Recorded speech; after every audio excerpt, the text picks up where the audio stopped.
Moi, c'est Kayla Dagg. Je suis diététiste depuis 10 ans. J'ai toujours travaillé en communauté. Puis aujourd'hui, j'ai venu parler aux élèves à propos du guide alimentaire canadien, du mieux-être, puis aussi de l'initiative 5-2-1-0 à un mode de vie.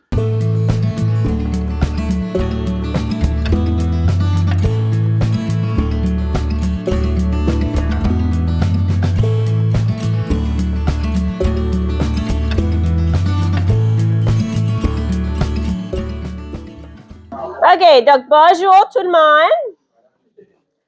Comme Mme Mélanie disait, je m'appelle Kayla Dagg, je suis diététiste. Moi, je travaille à la santé publique à Miramichi, mais aujourd'hui, je suis venue, c'est le côté qui m'a invité pour venir vous parler du mieux-être. Aujourd'hui, on va parler du guide alimentaire canadien, un peu des idées de repas parce que vous êtes à l'âge où c'est vraiment un bon temps que si vous n'êtes pas déjà habitué à aider dans la cuisine, c'est un bon temps de commencer pour vous faire des habiletés avant que vous graduez puis vous vous rendez à l'université, au collège ou à la vraie vie.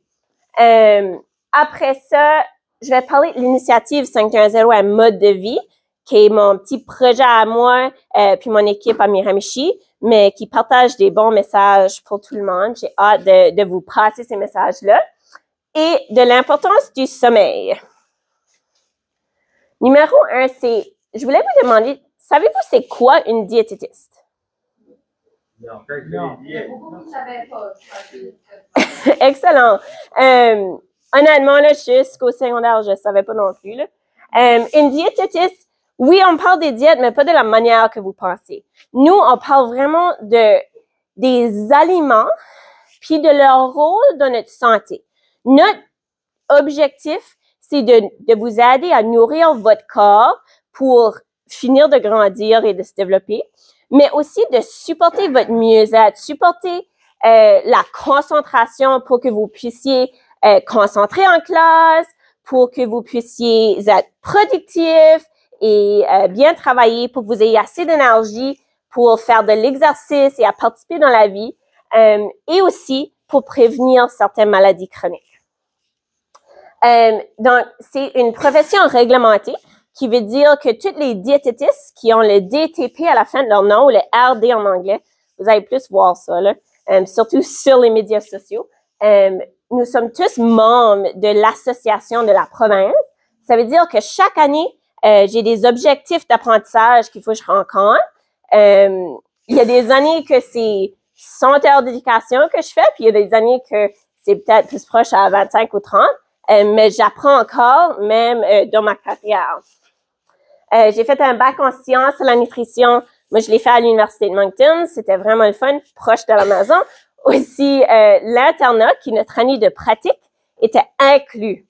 Qui veut dire que j'ai fait un 10 mois d'internat dans les hôpitaux, à la santé publique, aussi en gestion dans les cuisines.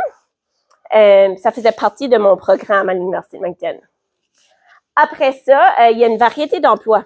Après que tu finis ton bac, tu écris ton examen, tu peux soit aller travailler en clinique, à l'hôpital ou dans les cliniques de diabète. Tu peux aller travailler en communautaire, comme j'ai fait, à la santé publique, parfois en privé, des personnes qui pourraient faire des présentations, des choses comme ça, ou en service alimentaire, des personnes qui vont gérer les cuisines dans les hôpitaux, dans les foyers de soins. Puis aussi, plusieurs personnes qui vont travailler en pratique privée. De plus en plus, on voit les personnes qui travaillent sur les médias sociaux, qui sont comme influencers diététistes.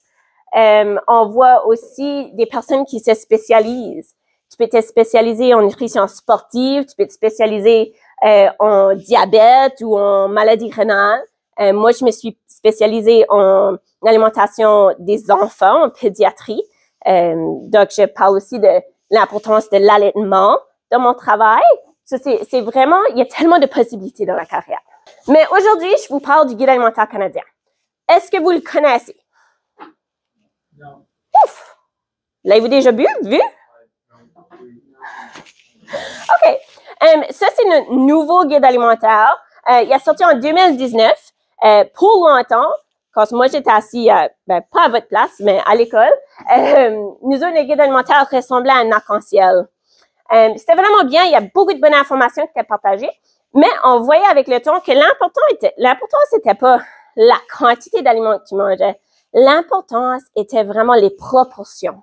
Donc, le nouveau guide alimentaire parle des habitudes d'alimentation, comme manger avec des amis, éteindre les écrans, cuisiner le plus souvent au lieu d'aller au restaurant, mais aussi des proportions. Okay? Je vais vous montrer l'assiette santé un peu plus près. Donc, vous voyez vraiment que chaque morceau de l'assiette santé, c'est comme un morceau de casse-tête. Tous ensemble, ça nous fait une diète équilibrée qui va vraiment supporter notre mieux-être. Ça va supporter notre santé. Chaque groupe alimentaire a sa place, puis ils sont tous importants. Un groupe tout seul ne va pas rencontrer nos besoins nutritionnels. Okay? La plus grande partie du guide alimentaire canadien, c'est les légumes et fruits. C'est très important d'avoir la moitié de l'assiette en légumes et fruits, soit avec une salade ou des légumes crus, cuits, en sauté, rôti, whatever que vous aimez, parce que les légumes et fruits sont importants. Vous avez probablement déjà entendu ça. Pourquoi? Ben, les légumes et fruits sont importants parce qu'ils sont remplis de fibres. Puis, savez-vous c'est quoi des fibres? Cool. Les fibres, c'est une partie d'un aliment qui ne se digère pas. Ça reste dans l'intestin. Mais ça a un rôle dans l'intestin à ralentir la digestion pour que notre repas dure plus longtemps. Okay? Un repas qui a des fibres dedans va prendre plus longtemps à digérer. Les fibres aussi vont aider à aller chercher l'excès de gras qui se trouverait dans le sang. Okay? Donc, c'est vraiment bon pour le cœur. Quand on nourrit bien nos intestins, notre corps est bien. Parce que c'est aux intestins qu'on absorbe les vitamines, les minéraux, qu'on absorbe l'eau. Si nos intestins sont en santé, le reste de notre corps va être en santé aussi. OK? C'est pour ça que c'est si important de manger des fibres. En plus des fibres, les légumes et fruits vont nous donner de l'énergie, surtout les sucres naturels qui se trouvent dans les fruits. Ils sont remplis de vitamines et minéraux et d'antioxydants. Okay? Des choses que notre corps a besoin pour bien performer. Tu vois qu'il y a une variété de couleurs. C'est parce que chaque couleur nous demande une différente source de vitamines. Donc, si tu vas manger un aliment vert foncé comme des brocolis, des épinards, des pois, tu vas avoir de l'acide folique. Ben, ton corps a besoin de l'acide folique pour se créer des nouvelles cellules. Pour quand tu grandis ou que tes cellules ont besoin de se régénérer. C'est vraiment, vraiment important d'avoir de l'acide folique. Si tu manges jamais un légume vert, tu n'auras pas. Donc, c'est vraiment bien de tout inclure ça. On a aussi les légumes, les fruits orange foncés, comme les carottes, les courges, des cantaloupes.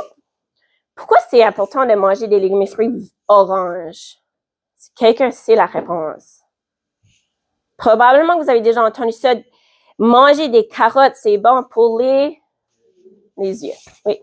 C'est vrai. Les légumes qui sont remplis de vitamine A, ils ont une couleur orangée. Puis ça, c'est vraiment bon pour la santé des yeux. Ça nous aide à voir dans le noir. Okay? Après ça, l'autre quart de l'assiette, c'est les grains entiers.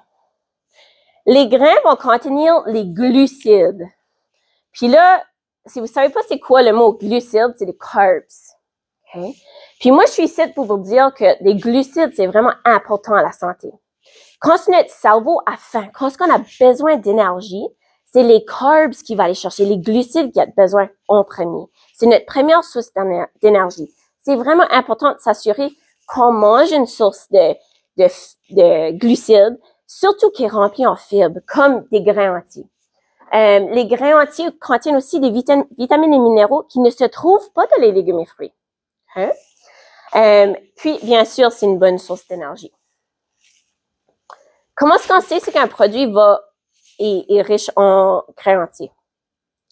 Quand vous allez à l'épicerie, si vous prenez, disons, un paquet de pain, vous allez garder les ingrédients. Si le premier ingrédient, c'est une farine de grains entiers, que ça soit de blé ou d'avoine ou de seigle, je sais pas, il y a plein de choses. Ça, c'est un bon indicateur que c'est des grains entiers. On va s'assurer que le germe est là. Si tu regardes une graine, puis vous allez probablement en parler en sciences, en alimentation plus tard, les graines ont des parties. Chaque partie va nous donner des différentes vitamines et minéraux, puis des fibres. Si le germe n'est pas présent de la farine, on va pas avoir les vitamines et minéraux qu'on cherche à aller chercher, ou les fibres. Okay? C'est vraiment important d'avoir toutes ces parties-là de la graine.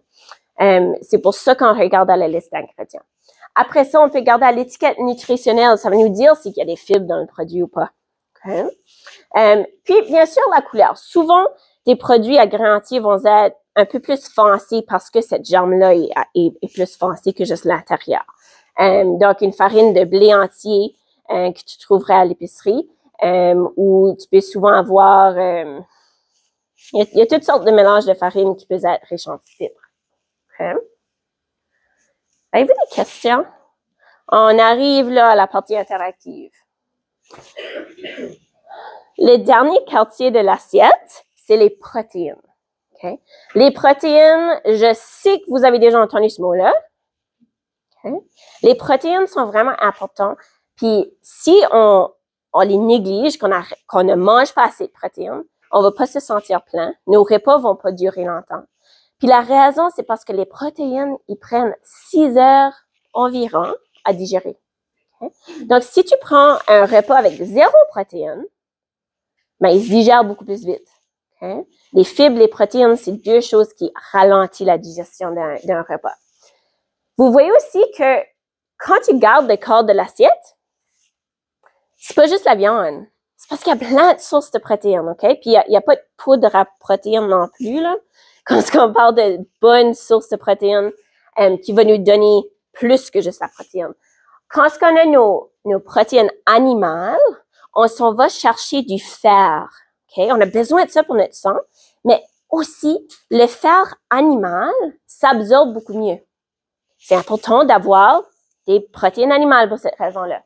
C'est aussi important d'avoir des protéines de la mer, du poisson, puis les poissons foncés comme les poissons, le saumon rose ou la truite, ça va contenir beaucoup de gras. Le gras qui se trouve dans le poisson est vraiment bon pour notre cœur, il est vraiment bon pour le cerveau, tous ces gras oméga-là. Donc, on recommande d'avoir ces poissons-là aussi. Puis, l'autre sorte de protéines, c'est les protéines végétales. Okay? Les légumineuses, des lentilles, des haricots, des pois chiches, comme dans l'hummus, si vous aimez ça. Il y a aussi du tofu. Puis la raison que ça, c'est bon, c'est parce que ça contient des fibres aussi. Les protéines végétales vont nous donner les protéines qui ralentissent la digestion, qui nous donnent ça que notre corps a besoin pour se réparer. Mais aussi, il va nous aider à baisser le gras qui se trouve dans le sang. Puis aussi, avec juste la régularité des intestins. Okay? C'est ça, puis c'est bon pour le cœur. Avez-vous des questions pour les protéines? Non? Là. Ces aliments-là se trouvent pas dans l'assiette santé. Qu'est-ce qu'on fait avec ça? Est-ce qu'il faut les éviter? Jamais les toucher? Non. C'est tout en rapport à la modération. OK?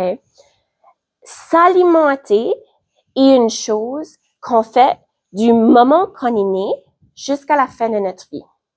Bien s'alimenter, c'est aimer ce qu'on mange. OK? Donc, si t'aimes pas du brocoli, là, ben, mangeons pas. Trouve un autre légume que tu aimes. Un autre fruit que tu aimes. Okay? Tu peux aller chercher ces vitamines-là à d'autres places. Et parfois, il faut se gâter. Okay? Donc, ça, c'est des aliments qu'on mange des fois, pas toujours. Faut pas que ça soit la base de notre alimentation, mais ça peut faire partie d'une diète équilibrée. Okay? Des questions? Je voulais juste vous faire regarder à la deuxième page du guide aussi, avant de passer au jeu. On parle vraiment des habitudes à s'alimenter. Donc, manger avec d'autres personnes. OK? À l'heure du dîner, s'asseoir avec des amis. À la maison, s'asseoir en famille. De cuisiner plus souvent. Puis ça, c'est une habilité de vie nécessaire à la survie. Donc, ça stage ici, poser des questions à la cuisine, essayer de prendre des cours. Si c'est offert ici, le cours, nous autres, ça s'appelle l'alimentation et la nutrition au secondaire. Il doit y avoir quelque chose de similaire. Prenez ça pour apprendre un peu plus à cuisiner. Il y a des vidéos aussi. L'Internet est une bonne place pour apprendre des choses. Savourez ce que vous aimez. Essayez des différentes recettes de comment préparer des légumes, des viandes. Tu sais, c'est sûr que si tu bouilles tout, là, il va pas avoir de goût. Ça sera moitié ça. Puis, lisez il y a d'autres consignes ici, là, de lire les étiquettes nutritionnelles. Essayez d'éviter de trop manger des produits, transformés. Puis aussi, il y a une partie sur le site web, du Guide alimentaire canadien remplie de recettes, remplie de trucs sur comment apprendre à cuisiner. Puis, je vous le suggère, si vous avez le temps, soit, dans vos classes ou à la maison, de regarder. Il y a beaucoup de bonnes informations là, offertes dans plusieurs langues aussi. Ah, OK. Après ça, c'est le jus. Pour bien manger, mais il faut planifier. OK? Souvent, quand on attend à la seconde qu'on a besoin de manger, mais on vient hungry, là. On a tellement faim qu'on peut plus penser. Donc, planifiez d'avance, que ça soit planifier vos repas pour la semaine. Peut-être préparer des parties, laver les légumes et fruits en arrivant à la maison, les couper. Pensez toujours à l'assiette santé. Puis une chose que moi qui fonctionne bien chez nous, on va laver et couper les légumes et fruits. Je les mets dans un plateau qu'on garde. Ça dure pas toute la semaine, là, mais comme 2-3 jours. Puis je sors ça quand je fais le souper, puis tu sais, c'est pas des restes que j'ai juste besoin de les chauffer. Comme ça, mes enfants peuvent grignoter dans le temps qu'on mange, mais ils se nourrissent de quelque chose qui a besoin de faire partie de leur assiette anyway. Puis c'est bien plus simple juste d'avoir ça, comme ça, ils n'ont pas autant faim dans le temps que je prépare à du souper. Ça va très bien de même. Ça peut fonctionner pour n'importe quel âge. OK. Question? Non. Parfait. Là, utilisez pas ce code-là. C'est la première fois que j'utilise Quizzes. Vous allez aller chercher...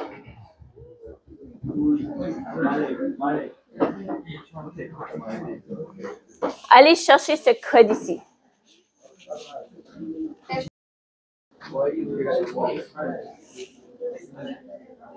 OK. Ça va commencer. C'est quoi? Ben, c'est des questions que ça va vous poser. Donc, vous devez commencer à avoir des questions.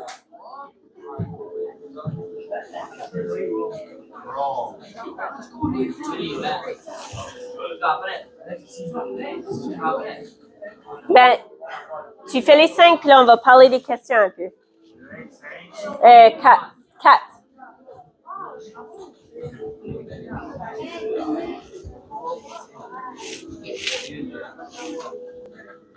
OK. La première question, c'était vrai ou faux? Les légumes et les fruits frais sont plus nutritifs que si on conserve ou surgelés. C'était faux, la bonne réponse. Je sais pas comment je fais ça, là. OK. La bonne réponse était faux. Des légumes, les légumes et les fruits, que ça soit frais, que ça soit en conserve, faut faire attention au sel, ou gelés, ils sont tout aussi nutritifs un que l'autre, OK? On va aller trouver nos vitamines et nos minéraux, on va aller trouver nos fibres dans ces aliments-là. Les légumes et fruits gelés, souvent, ils vont nous sauver du temps dans la cuisine, OK? Ils peuvent être plus faciles à utiliser, plus vite et aussi moins dispendieux, OK? Puis le temps ici de l'année, là, quand les jardins sont pas prêts, puis il y a moins de fruits et légumes frais et locaux, c'est une bonne manière de sauver de l'argent. Notre deuxième question, c'était vrai ou faux encore. Une demi-tasse de jus de fruits 100% pur est l'équivalent d'une portion de fruits. Puis encore là, c'était faux. OK? Dans l'ancien guide alimentaire, on disait que oui, le jus faisait partie. Mais quand tu fais du jus à partir des légumes ou des fruits, tu vas enlever les fibres. Ben, c'est les fibres qu'on veut en mangeant ça. Ça fait que ça nous apporte pas ce qu'on cherche du groupe alimentaire. Donc, l'idéal, ce serait de pas en prendre si souvent, parce qu'on va aller chercher le sucre puis les vitamines et les minéraux, mais pas les fibres, puis c'est pas remplissant. OK? La troisième question, c'était combien de temps faut-il à votre estomac pour digérer les protéines? 6 heures. J'ai fait sûr de vous le dire.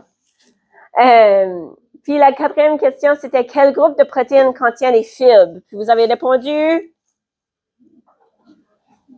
Je sais pas comment checker ça. C'était les protéines à base de plantes et les protéines végétales. Donc, je vais parler d'idées repas parce que j'ai dit que vous êtes à l'âge que c'est le temps d'apprendre à cuisiner. Okay? Peut-être que vous faites déjà vos dîners pour aller à l'école. Peut-être que vous aidez déjà dans la cuisine à la maison. Mais c'est un bon temps à trouver ce que vous aimez dans la cuisine. Il y a plusieurs sortes de cuisine, toutes sortes d'épices qui existent. Puis on peut vraiment trouver ce qu'on aime. Okay? Donc, les idées de repas ici, je partage des sandwichs aux œufs, une omelette avec des légumes, avec une salade à côté, puis du pain, ça ferait un repas équilibré. Mais quoi d'autre que tu pourrais faire avec des œufs qui ferait un bon repas? Je vais demander peut-être à 2 personnes si vous voulez participer. Oui? Oui, des œufs brouillés avec des toasts, puis des fruits, des légumes, whatever, ça c'est vraiment bon. Quelqu'un d'autre? Il n'y a pas fait des œufs, ça? Des fois, il y en a un petit peu dedans, mais ça serait comme pas assez pour compter pour les protéines. Quelqu'un ce matin a parlé du riz frit. Il y a souvent des œufs là-dedans. Ça, c'est une bonne manière. Du riz frit, tu peux faire cuire. Tu ajoutes des œufs, tu ajoutes du poulet ou du porc, plein de légumes. Ça peut être une bonne manière d'ajouter des protéines à ce que vous mangez. Là, j'ai une liste là, parce que je peux pas me rappeler de tout ça. On a aussi des omelettes, des frittatas ou des quiches. Okay, ça, c'est une bonne manière. C'est comme une tarte aux œufs. Non. Ça, c'est un dessert.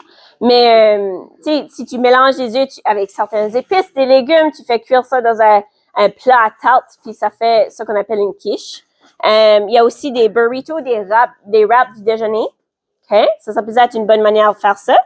Tu peux faire cuire un œuf dur puis le mettre dans la salade. Okay? Après ça, c'est le beurre d'arachide ou le beurre de noix. On peut mélanger ça dans des griots. C'est sûr qu'on peut le mettre sur du pain, faire un sandwich au beurre d'arachide. Ici, j'ai trouvé ça vraiment intéressant. C'est un tortilla qu'ils ont coupé juste à la moitié ici. Ils ont mis, je pense que c'est du fromage à la crème, des fraises, du beurre d'arachide et des bananes. Là, ils vont tout le plier pour faire un sandwich triangle, puis je pense le chauffer. Ça semblait vraiment intéressant comme sandwich. Tu peux aussi utiliser du beurre d'arachide dans les sauces à salade, des sauces à sauter, ou dans les sandwichs, toutes sortes d'idées là. L'avoine de nuit, des overnight oats. Je sais pas, y a-t-il des personnes qui ont déjà essayé ça? Faire du gruau froid, oui. C'est bon, c'est vite. Tu peux mélanger ça dedans ton avoine pour faire plus de protéines. Après ça, on parle de poisson en conserve. C'est vraiment amusant parce amusant. Quand on a des poissons en conserve, ça se garde ou garde-manger. Okay? Ça fait que disons qu'on n'a pas eu la chance de courir à l'épicerie, on peut avoir ça à la portée de la main, les ajouter à la salade, faire des sandwichs. Ici, c'est un fondant au thon avec du fromage, du pain grillé, puis là, il y a une salade à côté. Tu peux aussi faire des casseroles au thon. Tu peux ajouter ça dans les pâtes. Tu peux aussi trouver, c'est pas juste du thon que tu trouves en canette, tu peux aussi trouver du saumon. Tu as d'autres sortes de poissons aussi. Ce matin, les jeunes parlaient de sardines, que tu pourrais faire un sandwich si tu veux, mais ça se mange justement. C'est un poisson qui est riche en oméga 3, qui est vraiment bon pour la santé du cerveau puis du cœur.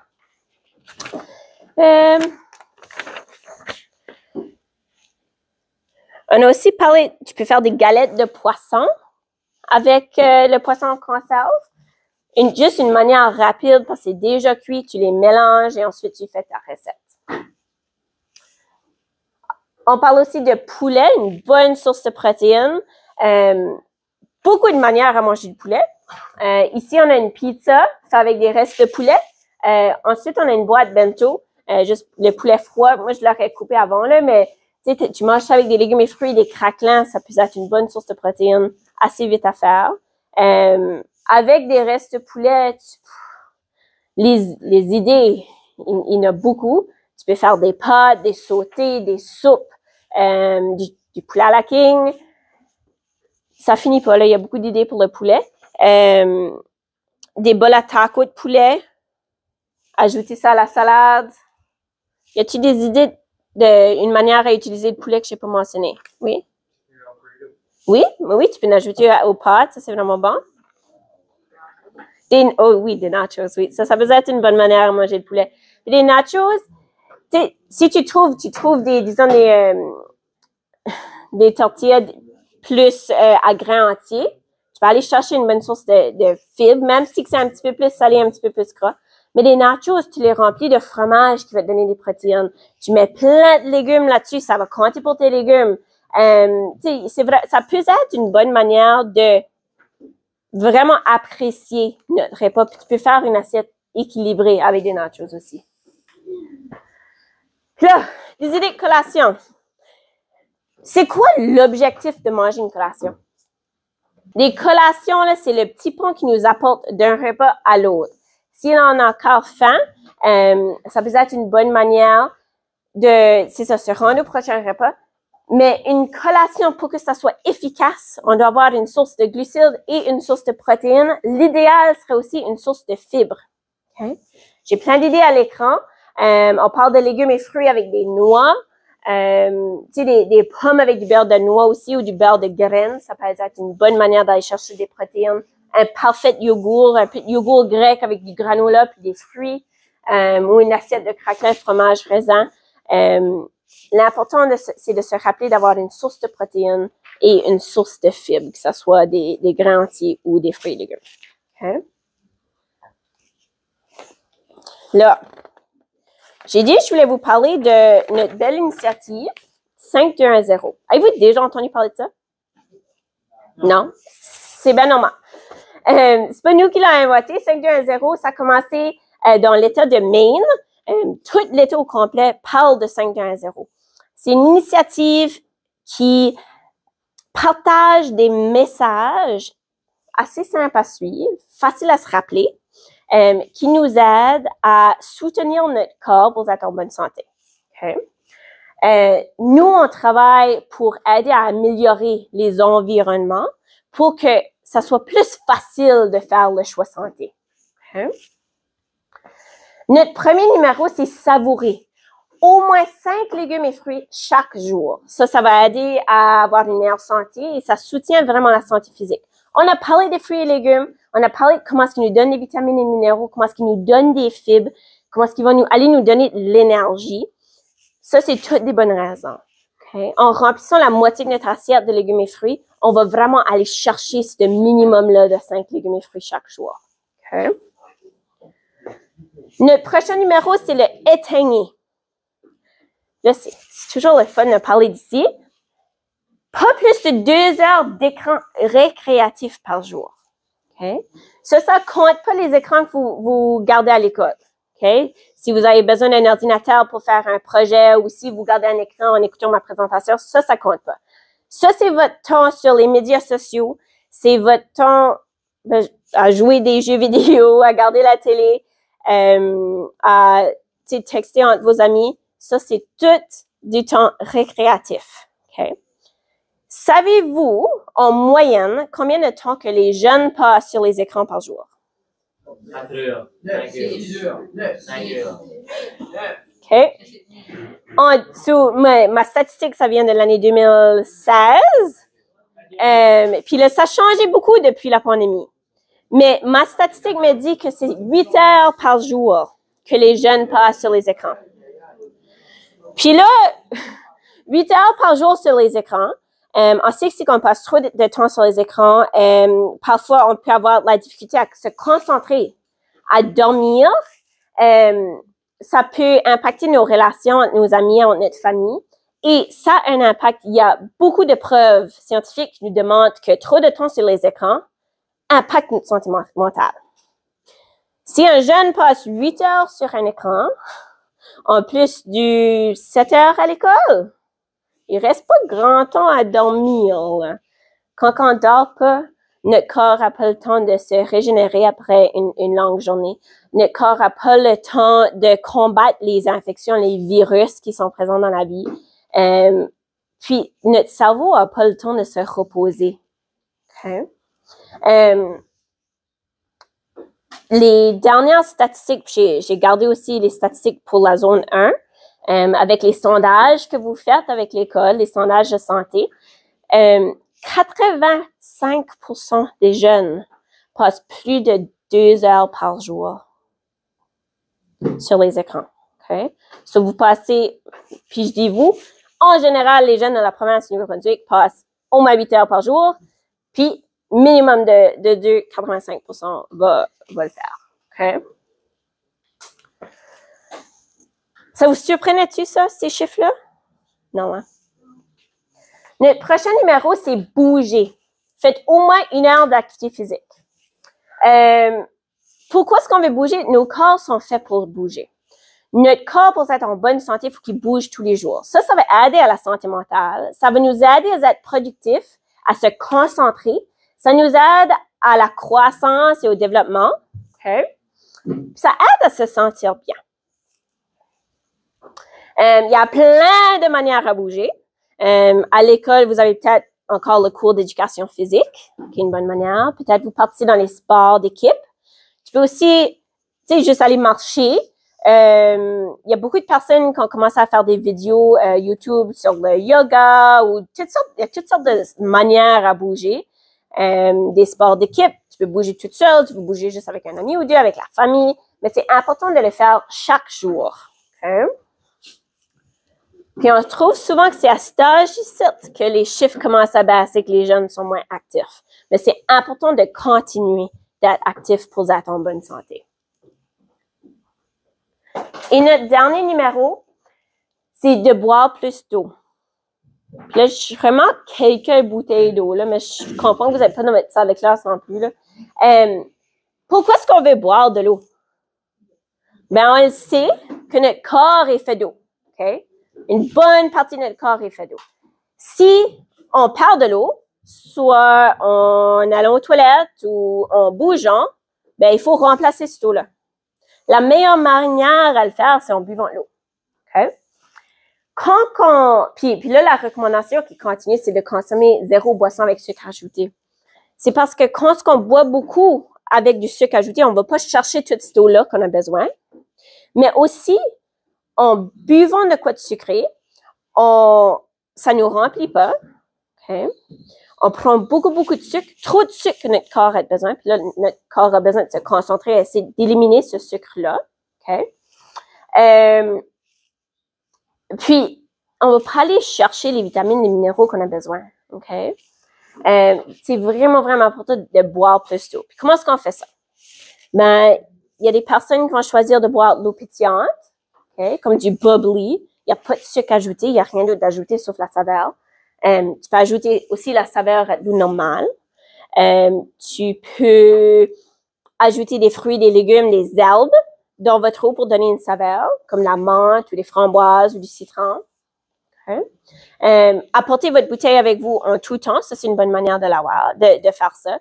Aussi de l'apporter quand vous allez dans l'auto, peut-être que vous avez un grand trajet à vous rendre, je sais pas, chez les grands-parents ou vous n'êtes pas si loin que ça que Moncton, là, mais disons que vous avez un voyage pour les sports, apporte de l'eau dans l'auto au lieu de passer par les restaurants pour vous pogner un breuvage. Okay? C'est toutes des bonnes manières à ajouter de l'eau. Notre dernier numéro, c'est ça. Ça parle d'eau, ça parle aussi de sucre. On sait que notre corps a besoin d'un peu de sucre. Okay? Mais on en prend tout plus que ça qu'on a besoin. Okay? Trop manger de sucre, ça affecte notre concentration, comme je vous ai dit. Ça nourrit pas notre corps. Ça peut avoir un effet négatif sur la santé. Okay? Je vais vous dire l'effet sur le sucre parce que notre prochain jeu, c'est pour parler des quantités de sucre dans les breuvages. Okay? Donc, 4 grammes de sucre, c'est une cuillerée à thé de sucre. C'est un cube ou un sachet de sucre, okay, que tu prendrais au restaurant. Le sucre, c'est du sucre. Ton corps, là, ça ne le dérange pas que c'est du sirop d'érable ou du miel qui est plus naturel. Okay? Il va réagir au sucre de la même manière. Okay? Puis la recommandation de Santé Canada, puis ça fait beaucoup de cuillerées de sucre, c'est un maximum de 12 cuillerées de sucre par jour. Okay? En sachant que le maximum est 12 cuillerées de sucre par jour, puis qu'il y a du sucre qui va se trouver dans les aliments comme du yogourt. Tu sais, du yogourt, on va aller chercher des protéines, on va aller chercher du calcium, des bonnes choses que notre corps a besoin. J'ai hâte que vous voyez un peu comment de sucre il y a dans les breuvages. Okay? Je vais commencer.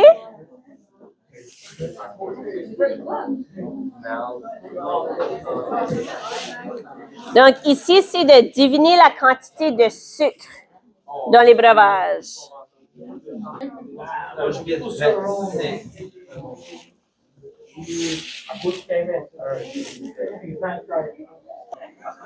Là, vos réponses sont toutes là. Donc, dans les boissons sportives, il y a, blablabla, c'est tout, 9 cuillerées à thé de sucre. Okay, c'est beaucoup, c'est 9 des 12 qui sont le maximum. Dans la boisson gazeuse, on trouve 17. Ça dépasse juste une bouteille. Dans la barbotine des slushs, 15.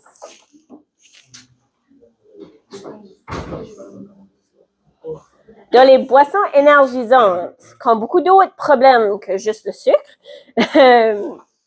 on peut trouver 23 cuillères à thé de sucre. Okay? Presque le double du maximum. Dans une bouteille de jus d'orange, puis là, on a parlé de comment le jus d'orange, ça fait pas partie du guide alimentaire canadien parce qu'on perd toutes les fibres de l'orange. 9 cuillerées à sucre. Oui, dans une bouteille. Dans un verre d'eau, 0 sucre. C'est ça que notre corps a besoin quand il cherche à s'hydrater. Une autre chose que l'initiative 510 parle de, c'est l'importance du sommeil. Notre chiffre 2 parle de comment que les écrans peuvent avoir des effets néfastes sur la qualité de notre sommeil. Mais pour notre santé en général, pour notre mieux-être, c'est très important de dormir et de dormir assez. OK? Donc, on veut dormir longtemps assez. En général, je vais juste vous dire, parce que là, je sais déjà que vous passez 8 heures sur les écrans puis 7 heures à l'école. Un adolescent a besoin en moyenne 9 heures de sommeil par jour. OK? Puis, on veut qu'on dort bien en tant qu'on dort. Donc, passer beaucoup de temps devant la lumière bleue de l'écran, ça peut avoir un effet sur la qualité de notre sommeil. Okay? Peut-être qu'on ne va pas rentrer dans un sommeil aussi profond.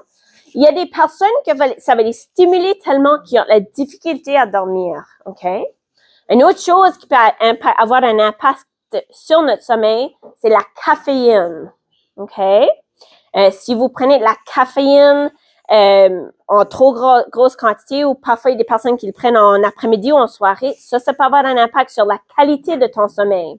Quand on ne dort pas, notre corps ne fonctionne pas à son mieux. Donc, on ne peut pas être productif, on ne peut pas se concentrer, on peut pas, notre système immunitaire ne peut pas combattre les virus, les maladies aussi bien. Okay? Vraiment, vraiment important de bien dormir. C'est aussi vraiment important pour notre santé mentale. C'est fini? Juste attendre.